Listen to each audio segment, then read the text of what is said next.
Sa PBA, recently, nakita natin yung pag-angat ng mga young bigs katulad nila James Laput at Justin Arana.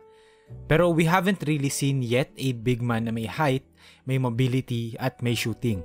Si Keith Datu, hindi siya yung player na iha-hype mo kasi highly touted as a prospect. But if you look at his skill set, he has a little bit of everything na in my opinion sobrang halaga sa basketball ngayon. Especially under Coach Yeng na kapag big man ka, merong green light bumato sa tres. I think si Keith Datu, despite being early on his PBA career so far, I can say na yung potential niya na maging isang solid na big man sa PBA, mataas. Okay, so pag-usapan natin yung debut game niya sa Ross.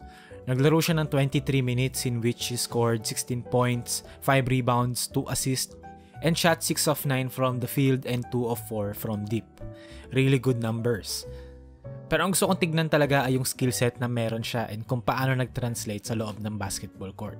First, tignan natin yung scoring.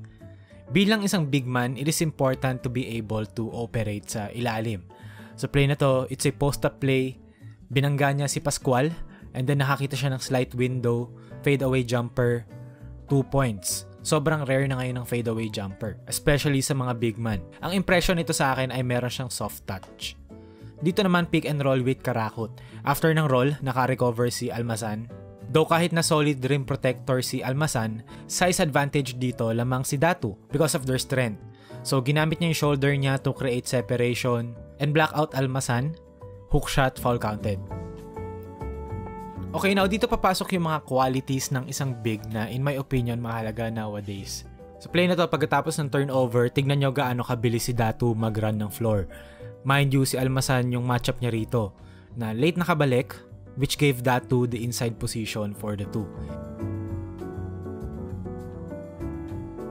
Dito naman fast break. Again, ang sipag bumaba ni Datu.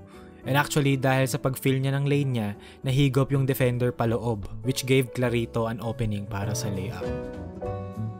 Again, tingnan nyo rito. So instead of a bigger defender, si Chris Newsome lang yung nasa harap ni Datu. Last point ko sa offense niya ay yung shooting. Dito sa PBA, some bigs are shooters who tries to be an inside presence. Si Datu, big man na siya na may inside presence, who can shoot. So kumbaga yung big man essentials meron na. Kailangan na lang ma-develop yung shooting and a little bit of playmaking sa slot. Especially sa PBA, defenses dito laging protect the paint. As we can see here, si Hodge ina-anticipate yung drive ni Demosis pagitna after nung handoff, which gave Datu a slight opening para sa 3 points niya. Form-wise, solid. Walang unnecessary na mga hitch sa follow-through. Maganda yung energy transfer galing sa dip, papunta sa load-up hanggang sa set point, malinis. And most importantly, meron siyang confidence bumato. Sa first game niya sa PBA, he shot 2 out of 4 from distance.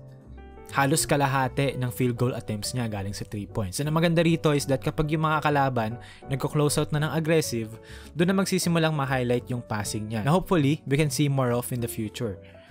Now, pag-usapan naman natin yung depensa. Standing at 6'7", that's the usual height for a PBA big. Yan yung mga Eram, Almazan, Stanzone in terms of size. So kapag nilagay mo yan sa help side, considerable length pa rin yan relatively. Diba? Yan yung mga magko-contest against sa drives and drop passes na relative sa PBA malaki pa rin. Pero what makes Datu an interesting player ay yung mobility niya. Sa PBA, we don't really see teams na nagsiswitch or nag-hedge besides Ginebra kasi si Stan mobile, kayang mag-hedge and mag-recover. Similarly, I think si Datu, just in case gamitin mang hedge, I think magiging effective siya kasi naaalala ko before rain or shine, mahilig mag-blitz yan sa mga pick and roll.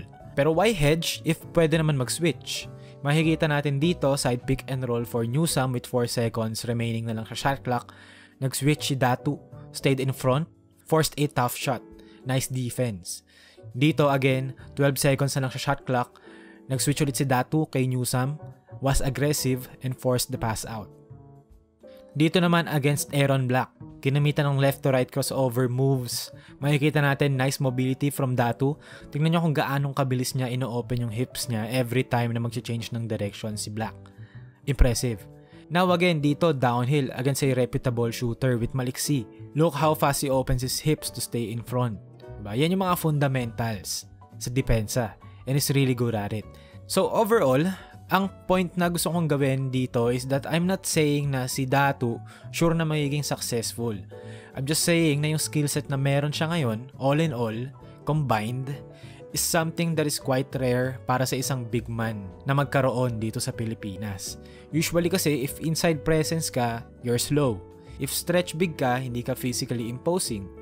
If mobile, hindi matangkad. Pero si Datu, meron siyang a little bit of everything, which to me is really important nowadays sa basketball, especially sa local basketball scene. Kung saan hindi ganun ka-versatile yung, alam mo yun, yung in general. And kapag dumating na yung time na ma-develop tong Rain or Shine team na to into real contenders, which naniniwala ako na mangyayari, naniniwala ako na magiging malaking part yung versatility ni Kit Datu doon. Especially kapag naglaro na si Villegas. I think that could be their front court of the future.